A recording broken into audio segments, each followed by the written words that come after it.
But remember that our dream was always to build a NASDAQ of private markets. One of the things we knew we had to do was get investors engaged on the platform. And we had natural affinity built with investors from the get-go because for the first time, they could see their private ownership in a digital form. So how do you connect those two to ensure that the team reacts in a positive way and still feel empowered enough to create their own way of achieving the goal that you set? That's such a great question. In some cases, they started using your product at the very beginning and they continue the journey all the way until IPO, right? So based on the data that you have, what do you envision for the IPO market in the US in 2025? Micromanagement is just a way that you show teams how it's done when they need the help. Hey, this is Carlos's AI voice clone. Carlos is the CEO of Product School and the host of the Product Podcast. He asked me to set the stage for today's guest before he takes over the interview. This is a special episode because it was recorded live in our podcast studio in Silicon Valley. Our guest today is Vrushali Paunikar, Chief Product Officer at Carta, the company revolutionizing how private companies manage equity and capital. She's backed by popular demand after delivering one of the most loved presentations at ProductCon San Francisco in front of 2,000 product leaders. There, she tackled a critical yet often underrated topic: how to update your company vision to drive product decisions. Carta dominates the cap table management market with a 95% market share among startups, but it has evolved beyond that, positioning itself as a network ERP for private capital, supporting over 50,000 companies from early-stage startups to pre-IPO giants, and managing over $150 billion in assets. In this episode, we'll dive into how Vrushali drove Carta's product expansion to hit $500 million in ARR, AI use cases within fintech products, lessons from market expansion, both organically and through acquisitions, balancing product depth versus breadth as the company scales, her simple method for validating innovations by sharing strategy snippets with customers for feedback. Let's dive in.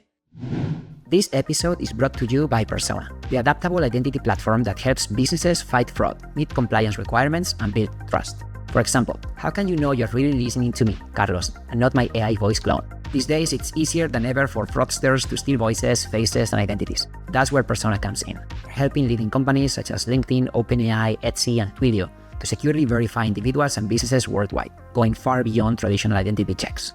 Of course, every company has different needs depending on its industry, use cases, risk tolerance, and user demographics. That's why Persona provides flexible building blocks that allow you to build tailored verification flows that maximize conversion while minimizing risk automatically. Whether you work at a startup or large enterprise, listeners to the Product Podcast can get started for free by visiting withpersona.com/product school. That's withpersona.com/product school. Welcome to the show, Vrushali. Thank you, Carlos. Good to have you back in a different capacity. You were a speaker at ProductCon San Francisco in 2024.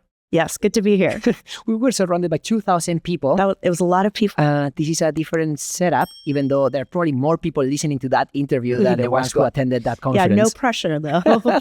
It's just you and me. So it's all good here. So you are an amateur florist?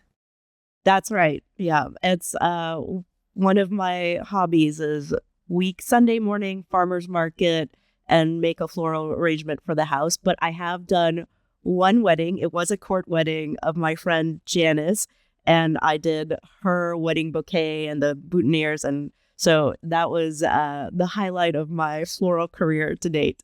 Is there any connection between that passion and what you do as a product leader? I think flower arrangement is it's a creative outlet. I think the craft of product is also a very creative outlet. So, there's some, I think, through line between these two crafts of mine, but really it's just a cathartic activity for me. It's like when some of my best thinking happens when I'm, arranging flowers and cutting petals and things like that. Very relaxing. In my experience, getting to know product leaders, I've noticed that all of them, I would say, are curious and they have random hobbies. I think the common theme is the curiosity that sometimes is channeled in different directions. Totally. That's so true. I went down a deep rabbit hole of YouTube watching videos about how to do flower arrangements. And that was a fun little journey for myself. So from flowers to being a product leader at Rocket Lawyer, now a 7-year product leader at Carta as a chief product officer. So I want to connect those two dots because at Rocket Lawyer, it seems like you had a big team. And then when you made the transition to Carta, you chose to join a much smaller team. So I want to know what's the rationale behind that. I've always optimized for learning. And at Rocket Lawyer, I had this incredible journey of like starting as an IC product manager and then getting to, that was my first transition from IC to management role. And I learned a lot about that transition, going from being able to control everything to, you're managing people. With the Rocket Lawyer to Carta transition, again, I was optimizing for learning. Like, where am I going to be exposed to a subject matter I care about, a problem set I can like go deep on that was going to challenge me, and a new like dynamic of people to work with. And so, I interviewed with a lot of companies at the time, but the thing that stuck out to me about Carta was the problem area was so deep. And the other thing is the people. The Henry Ward, when I met him at the time, and Carta was I think it was pre-Series C when I was interviewing, and they just closed their Series C by the time I joined, but sub $20 million in ARR. But in Henry, you had such a visionary founder who was not only intentional about his vision for the company and the business that he was building, but very intentional about the type of organization he wanted to build, right? And there was a document at the time called the eShares 101 about Carta. Like, the company was called eShares at the time, but the way that he wanted his employees to show up, and I fell in love with the whole company and the problem set and just the passion of the people, because here their main product is cap table management, which is such a nerdy thing, and it just doesn't seem on the outside like very sexy. It's not a sexy problem, but when you talk to the people at the company, you wouldn't know, because they were showing up to work like they were working on the sexiest problem you could ever imagine. And like, I just like fell in love with that passion. So well, this unsexy product is on track to generating over $500 million in revenue this year. That's right. That's right. When you joined the company, you said it was sub 20 million. Yes, that's right. I want to go through that growth journey with you, because I can imagine it wasn't just a linear growth or an exponential growth curve. No. Yeah, where do you begin? First of all, you are managing this large team at Rocket Lawyer. Yeah. And then you join this company that is very nerdy and unsexy, as you said, where you were basically just managing one person, right? Yeah. That's not common at all. Like, we know in product, like a lot of people measure their success based on the size of the team or the valuation of the company. So what made you really say, I not only want this because of the charisma or the opportunity of the CEO, but also because you're feeling capable of going back to basically a player coach role and building and not having other people to delegate stuff to?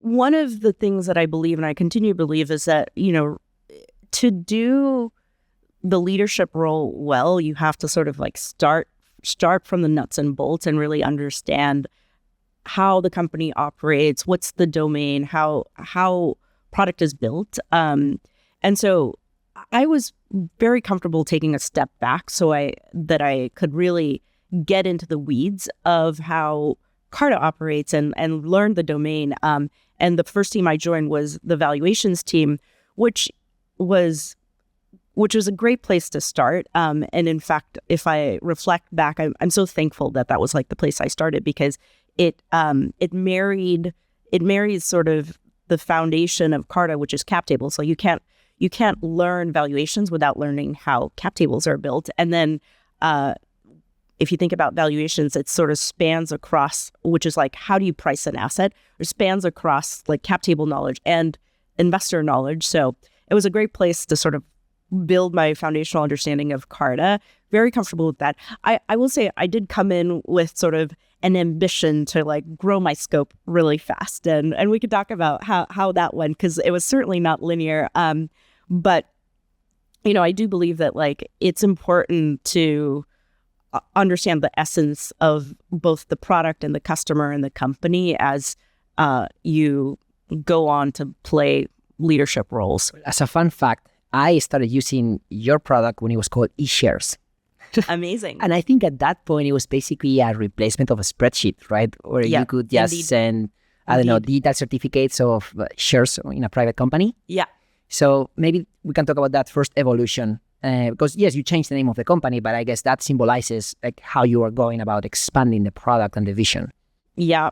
So we started off digitizing paper stock certificates. And the dream was always to build the NASDAQ of private markets. But the original name was a reflection of like where we started, which is we started digitizing paper stock certificates. It wasn't even cap table management, right? Which was like the thing that actually took off. I think the first dollar of revenue the company made was in 2014, and we sold 6 shares to our first customer for $120 in January of 2014. And then we quickly realized once you start digitizing paper stock certificates and you're owning the issuance, well, what does that add up to? That's the cap table. It's the record of ownership, who owns what in the company. And so it wasn't until a year into that we formally became the cap table company. And then that took off, right? And then I think this was like Henry's first stroke of genius. He realized that once we owned the cap table, one of the inputs we needed into equity issuance was the fair market value, right? And the way you get to determine the strike price of options. How do you get the fair market value? Well, you have to get a 409A from a third-party accounting firm. So his like first stroke of genius was to become also a 409A company. 409A was our second product. To do valuations. To do valuations for options. And that, at the time, these 409As were, cost anywhere from $5,000 to $10,000. And I think the initial pricing for this was like insane. It was like $20 for, I might be exaggerating there, but like he just like he did for eShares, he came up with some very competitive like pricing to get into the 409A business. Eventually just became like part of the cap table package. But no one had actually bundled cap table management and 409A. And that's actually when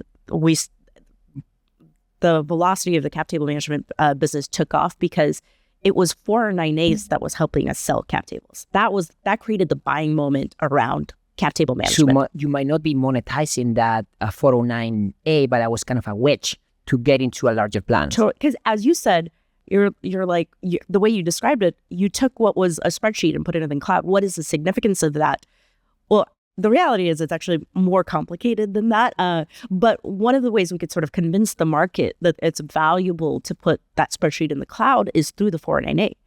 We can get you much more efficient 409As because we already own your cap table. And that was like the first, I would say, the first real unlock for the company. That first evolution involved change of a company name, but you were still building the same product, right? There would be different features for the same type of customer. Yeah. And then what is that next wave? Well, actually, so once we got into cap table management, we realized there was a ton of other like compliance related things we needed to do around equity ownership, right? Like the 409A, there's something called AC 718, which is like expense accounting for companies who issue, shares. There's 3921. So like, and on and on. We just like realized, we had to do this. And so it just the product suite kept expanding. The other part of it, and I think where the name sort of Carta originates from, is it was not only a product for companies, but we started mapping the network, right? Because we had all of your employees on the platform. We had all of your investors on the platform. So if companies was our first business unit and we had several SKUs we were selling into companies, investors was our second business unit. But in this case, in the first wave, the customer was the company. I guess the CFO first wave, or the company CEO. Yep. Investors and employees would get access to the platform for free. Yep. But remember that our dream was always to build a NASDAQ of private markets. So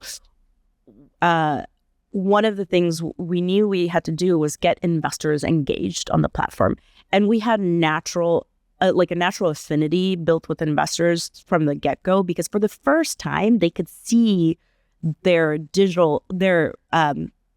private ownership in a digital form. So that was really exciting, and it caused our first flywheel. Like, people just wanted to see more of their private companies on Carta, so they could see all of their private company ownership in one place.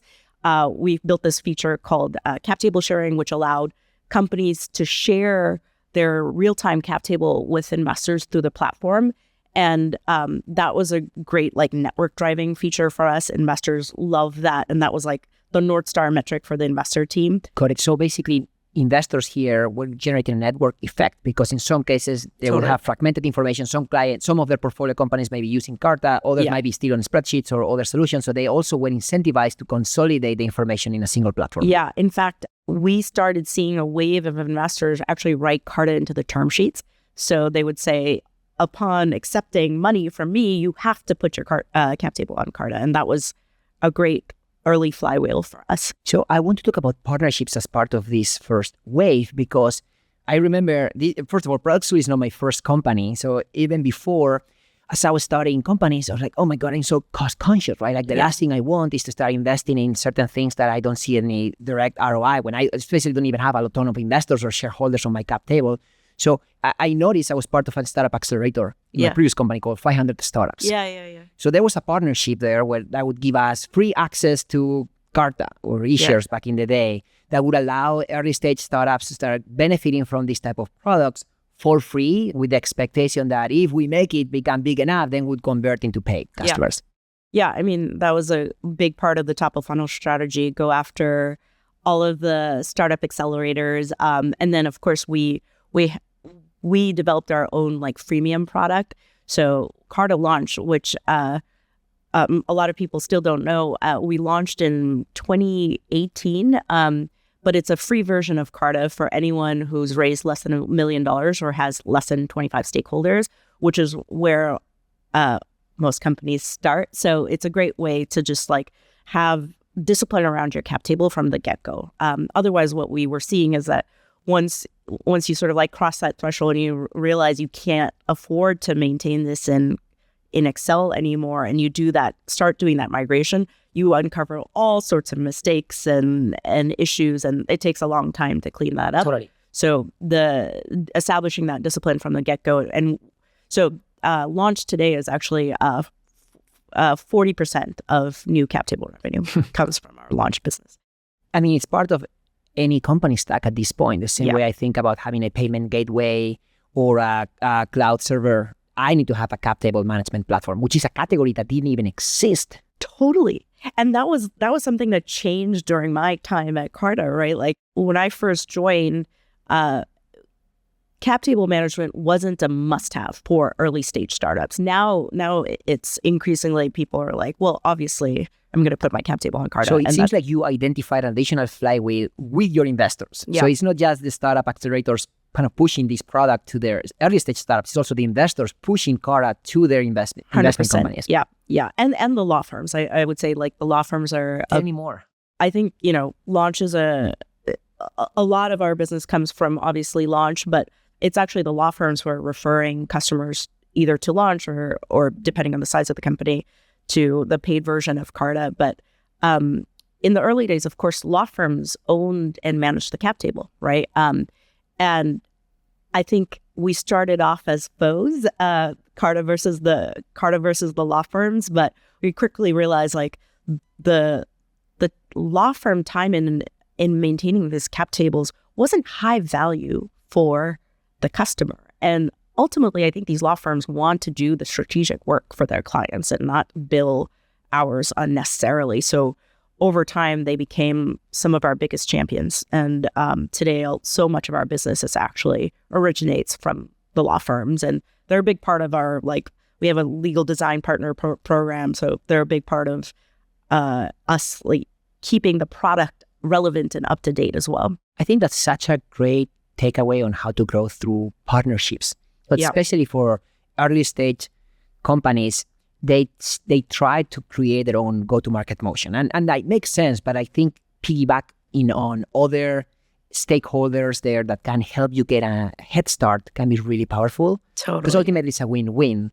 for everybody involved. And I recently see your partnership with Stripe, right? With Stripe Atlas. So now, even if you don't go through a startup incubator, you can literally set up your C Corp or LLC and then as part of the same package. This really became a must-have now for any private company. Totally. Yeah. That's really cool. That was, I like the Stripe partnership. That was an exciting one. So as any great story, there's always ups and downs. And I know Carta also had like a big learning with Carta X. Yeah. Right? So I want to learn more about, as part of that new vision, like how you decided to launch Carta X and kind of what happened.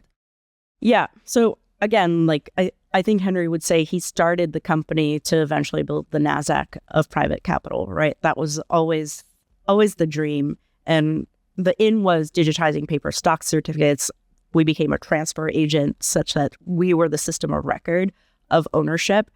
We had to get the investors on the platform. And so we had always been like charting our way to this eventual like NASDAQ of private markets, even from day one. I think it was in 2020, we officially launched Carta X, and that was many years of work, building sort of the foundational components, and then also just all the compliance loopholes we had to jump through to get to that. And we launched it. We became our first customer. We ran the first auction on Carta X, and we got some traction, but it was always supposed to be like the unlock for the business. Like everything else we do was sort of needed to be self-financed. Like we were building other products to sort of like pave our way, and we wanted to do it in a responsible way. So we like created like business units and economics around these products. But ultimately, Carta X was supposed to be the big unlock for the business, where we would, open up this marketplace and create billions of dollars of liquidity for the private markets. And that just never panned out. And, you could argue it was market timing at the time, like SPACs were blowing up. So that was a interesting learning experience. So we're like, okay, once this like SPACs craze dies down, then it will be the moment for Carta X. But SPACs died down and Carta X didn't take off. And ultimately, I think Henry wrote about this. In retrospect, is the lack of transparency a feature of the private markets, or is it a bug? And I think our reflection is, at least at the time, with the current players and the current dynamics, we think it's a feature of the private markets rather than a bug. Because as I think about that vision for Carta X, that's extremely powerful, right? It's really democratizing access to private equity in companies and allowing people who own this equity to share it and have more liquidity without having to wait for their companies to go public. Yeah. However, for different reasons, that didn't pan out, even though that's still kind of happening in silos, right? Yeah, like in silos. It's just that there is not a unified platform that allows that at scale. Yeah. So I can imagine there are some learnings that you could also leverage for whatever you build next, right? So how was that experience? How did that experience influence the next wave into your evolution? I got to say, like, of course, my time at Carta, I started off in the valuations business and then eventually went on to build our fund admin business. And for now, the last 2.5 years, I've been serving in the CPO role. And the Carta X thing was always like this dream.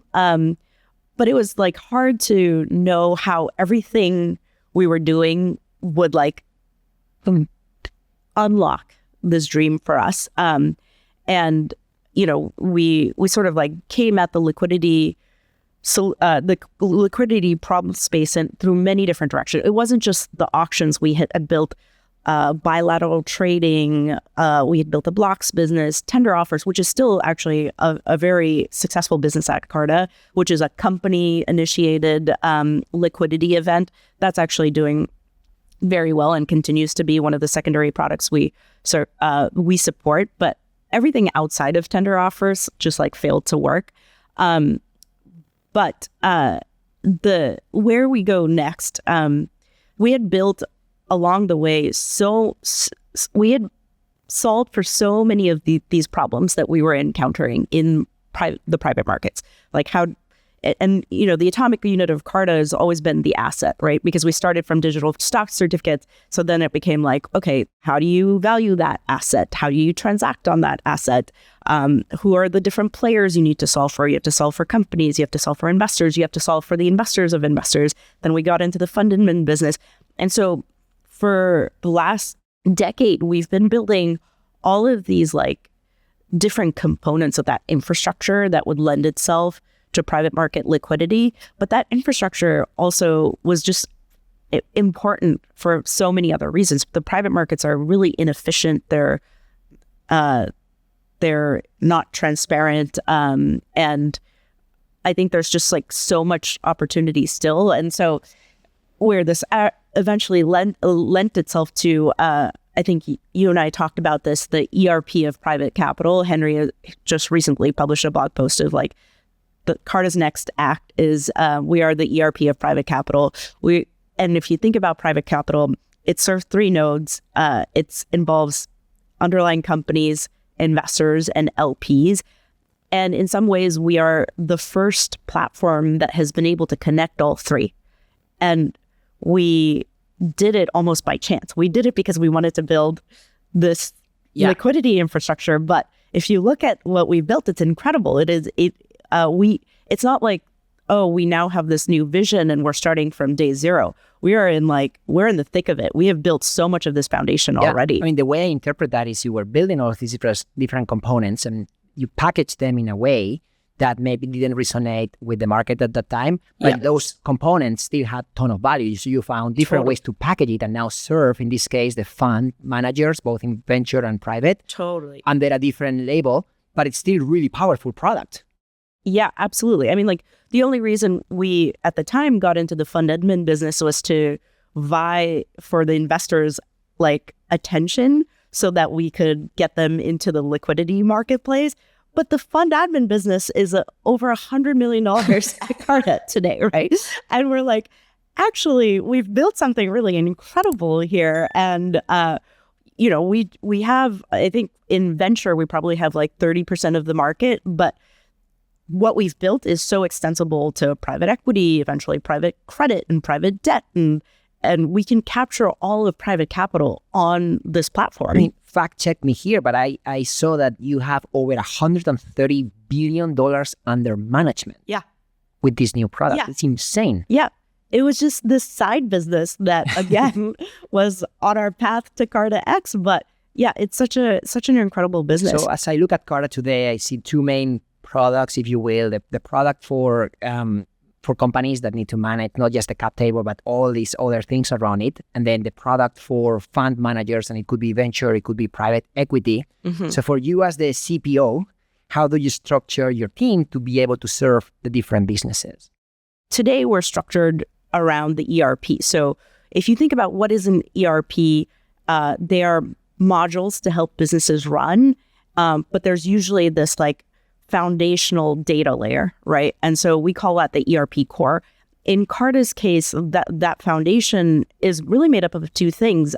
It's combining two sources of truth, the securities and the cap table, and then the general ledger of these funds. And this is the real unlock for the market. I mean, the fund admin business is my baby, but like in the early days, one of the reasons we had such incredible product market fit in this business was because of this. We're like, oh, the company that did cap tables is now doing fund administrations. That makes so much sense. This is the ultimate source of truth for private capital. And so now we've like really doubled down on that. And so we have this base foundational layer that's these two sources of data. And then we have teams that are organized around the different modules we're serving. So if you if you saw like Henry's blog post, he has this diagram that shows, there's like equity management is a set of modules. Then there's investor relations is a set of modules. Investor reporting is a set of modules, and so on and so forth. We organize our teams like that, which is very different than how Carta's been organized in the past. We've been a big proponent of the business unit model. So part of our path to building Carta X, every time we found one of these like inefficiencies and problems and value pools in private capital, we stood up a business unit and a team and a trifecta, we'd call it, a product, business, and engineering leader to go solve this problem and create a P&L around this problem. So this, for the first time ever, we're really like treating Carta as a platform, a connected platform. And so this is a very different version of the org chart. So it seems like you evolved from having the more traditional business unit approach to having these trifecta teams that focus on specific modules. Yeah. Which are giving you more flexibility so you can package them in different ways. Totally. I think the big difference from how we were building to how we're building now is instead of sort of optimizing for these like local P&Ls, we're really thinking about the ERP as a connected platform. And so the best like incremental unit of investment, I think we can be thoughtful about, well, does that go into one specific module, or does it actually go into connecting these modules? Is there higher value in connecting the modules? And more, I think we're seeing higher value in connecting the modules. So the challenge I see with that, and I want to learn from your experiences, what are the metrics that the team are in charge of, right? Because if you are under a business unit, you own P&L, so it's pretty straightforward. But when you are creating a module that can play in different scenarios, what is it that you are optimizing for? It varies from team to team.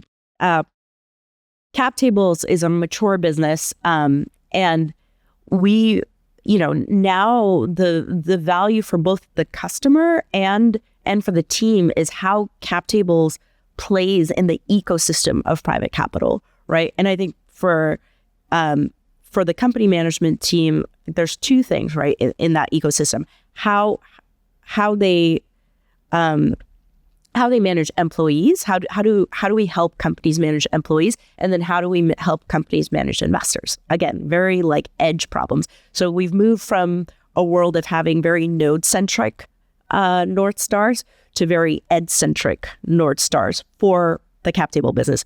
Fund admin is different. The ERP core team, as we call it, this is the foundational GL team.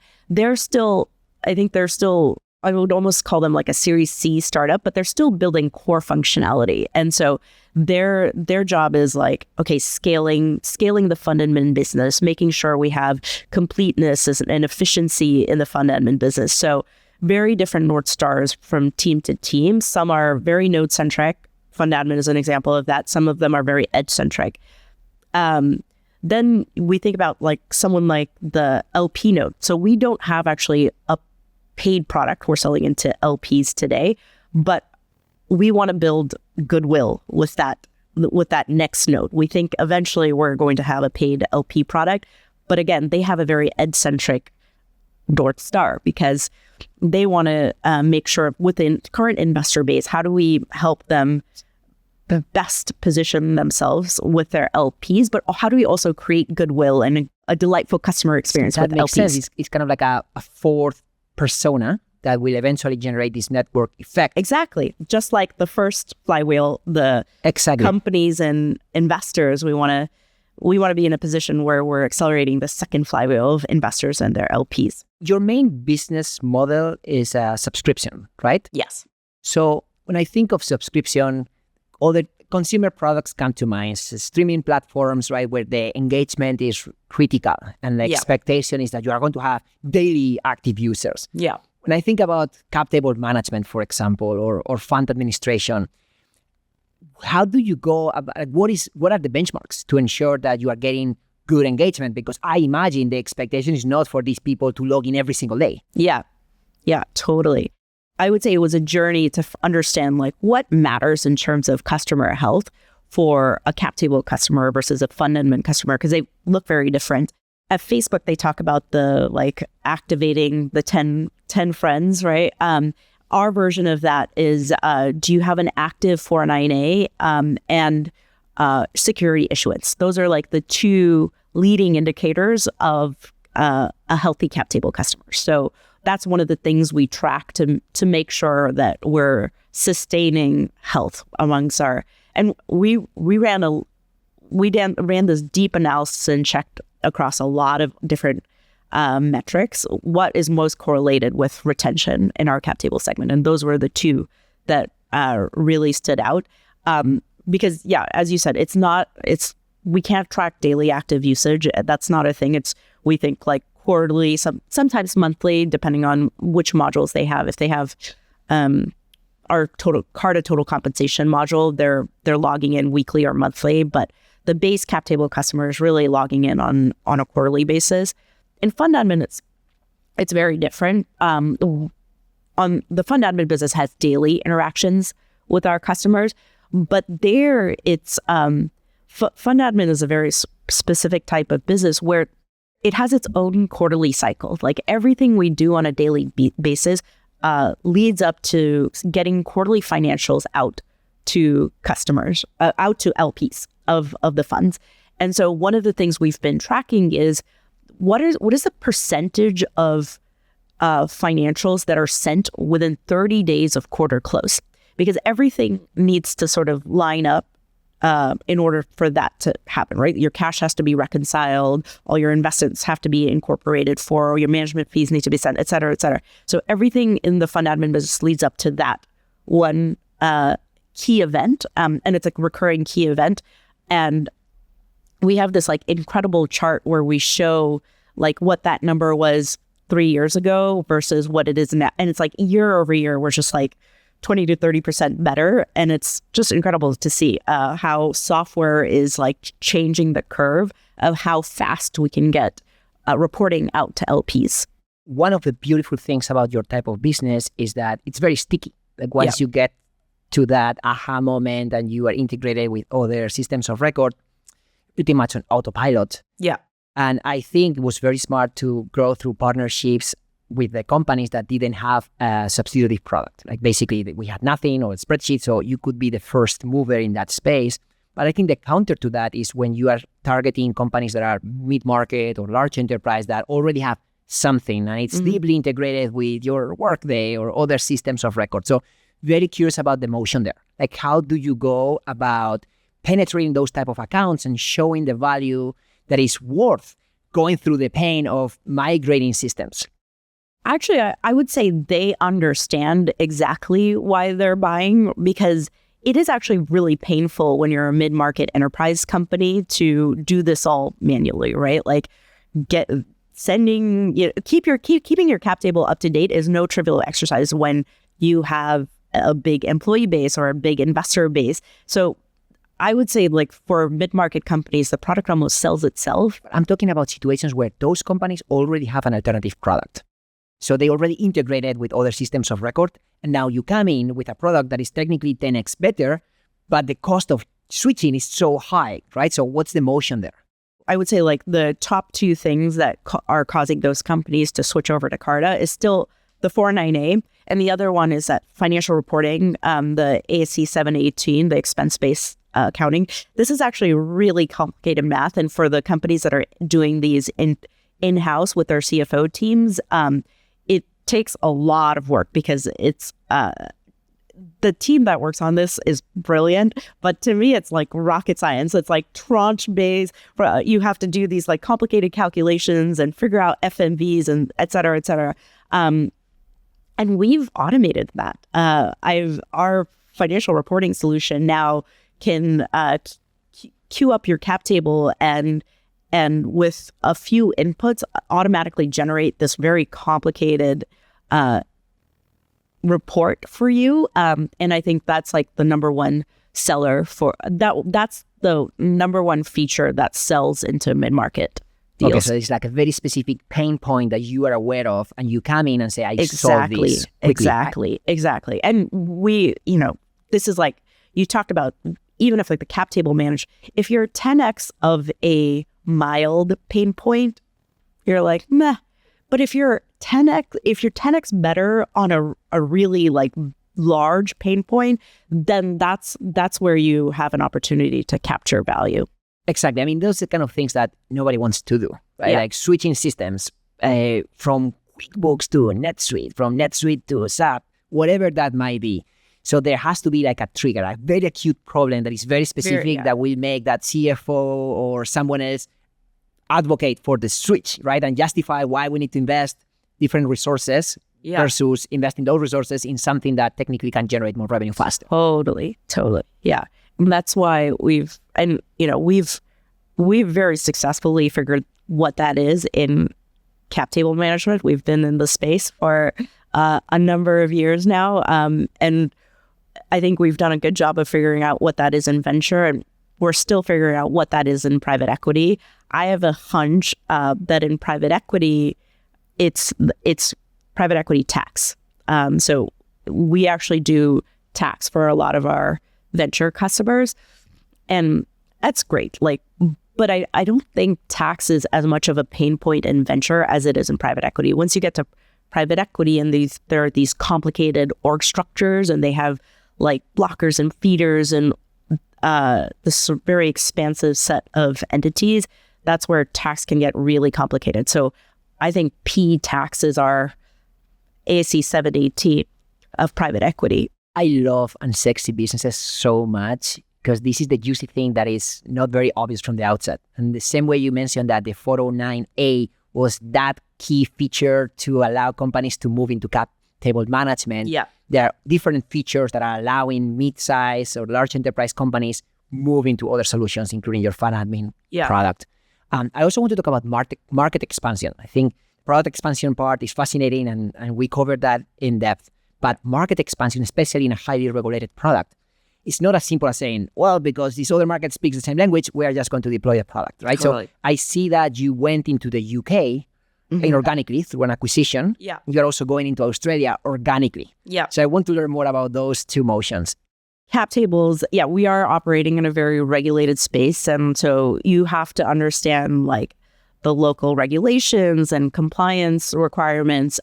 So you do need local expertise. I think so before we went into the EU, we actually started organically our Singapore office that started serving the APAC region. And so we hired a team that was sort of well-versed in the local regulations and compliance details and sort of grew the Singapore presence and the APAC presence organically. And then we tried the inorganic route to accelerate our entrance into the EU market, which was also great. And now we're, expanding again from venture into private equity in the EU.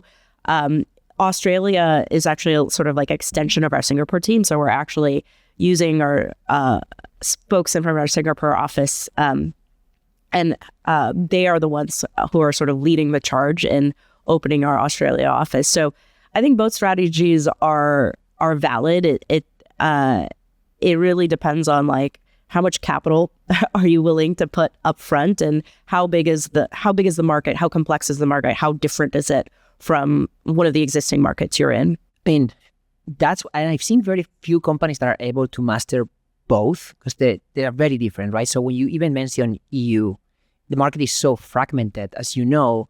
So I'm very curious to know why you chose to the inorganic route and what advantage that gave you versus figuring this out yourself, especially knowing that you had a successful track record doing that in Singapore. Yeah, I think one of the things we realized about the EU is there is a concentration of where there's activity in the private markets, and that's really was in the UK. So we knew that if we wanted to go after the EU, we had to start in the UK, and it just seemed like the fastest way to gain traction there.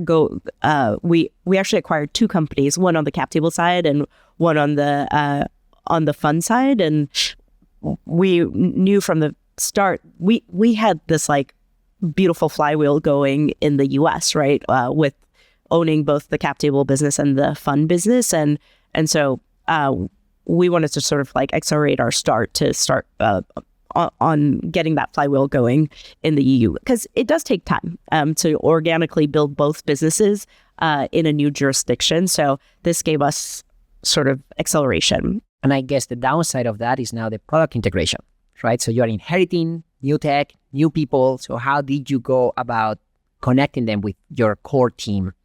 So still a work in progress as these things go. So we started with our venture business because the thesis there was, companies they generally operate in one jurisdiction, but it's at the investor node where investors are sort of investing in companies across the globe. And so we actually integrated the Vauban product into Carta. So now that's one platform, and we're still in the midst of the migration again as these things go, but we're pretty close to being at the end of the investor side. And next we'll sort of figure out how to integrate the cap table management side into the like unified investor platform. Okay, so you have this now big team with the multi-product platform and multi-product, multi-jurisdiction platform. So then what's your framework to making decisions and ensuring that you are focusing attention on the highest potential initiatives?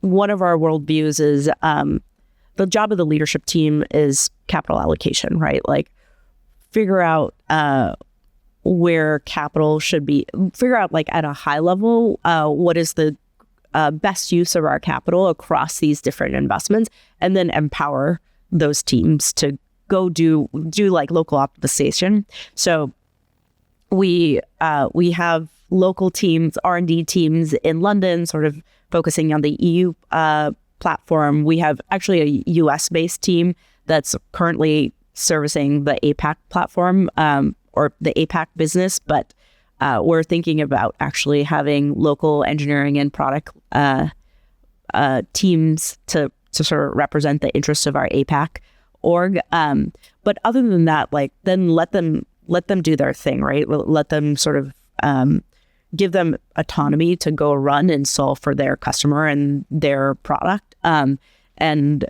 the thing that leadership continually looks at is like, is our capital allocation right?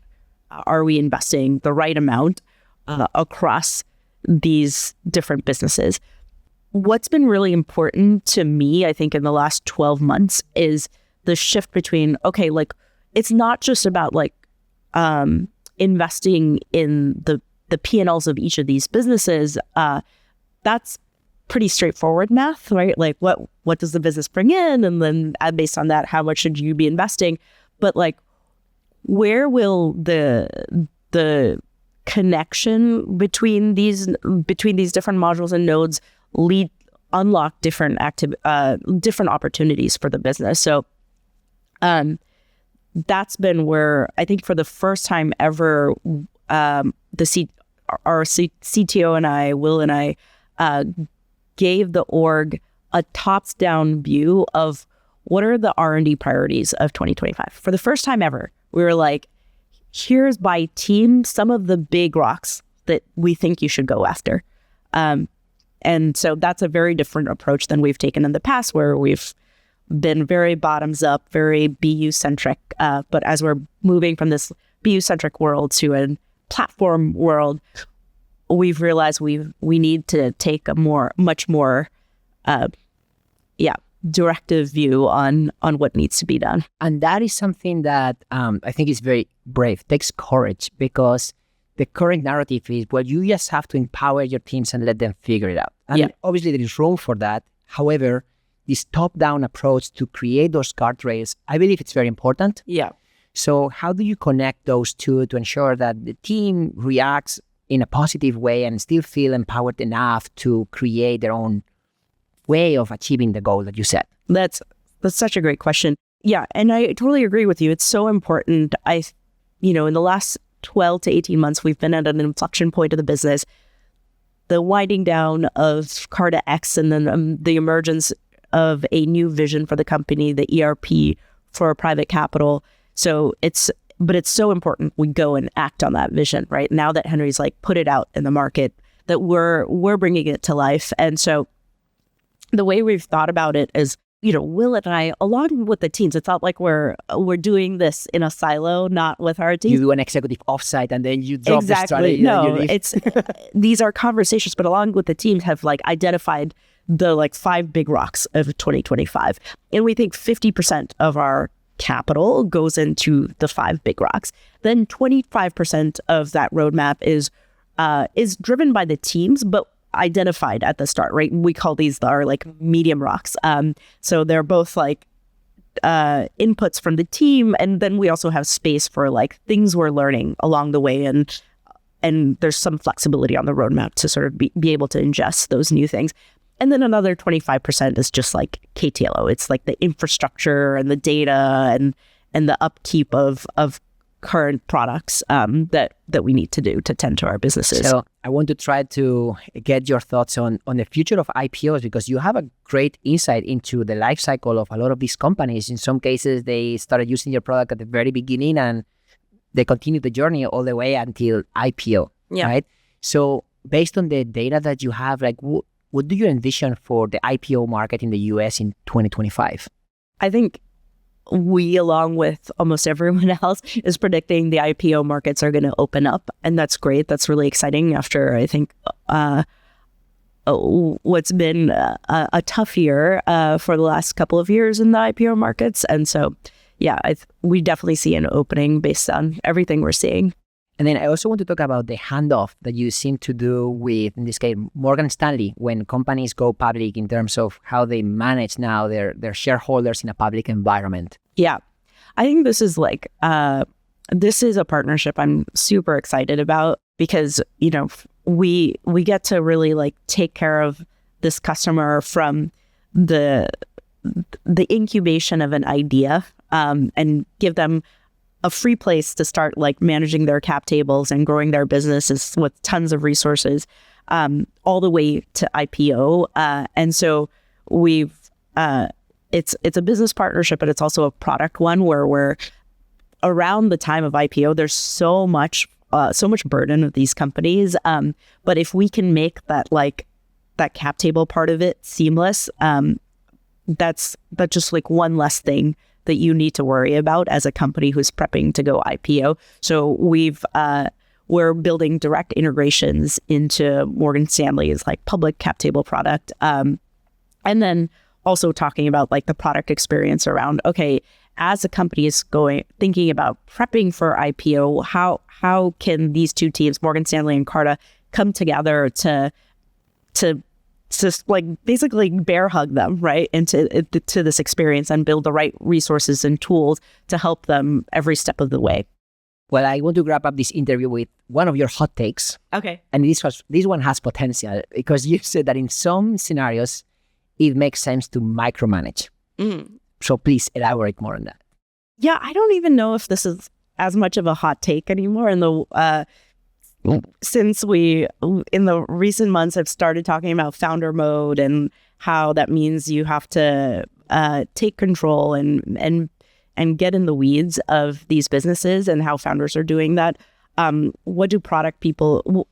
I've been thinking a lot about how does the product leader show up in founder mode, and how do you help the founder's vision come to life? And so we've said this this is a Henryism, and we've said this at Carta for a long time. Micromanagement is just a way that you show teams how it's done when they need the help. It's not the right thing to do in every scenario, but there's some times where you just have to get in the weeds and show them how it's done. It's a coaching tactic, right? And so I think that we use it liberally at Carta. I think Henry uses it liberally, and so everyone's sort of used to it. And so I don't think micromanagement is necessarily a bad thing. Vrushali, it's been a pleasure to have you on the Product Podcast. Thank you so much for your time. Thank you.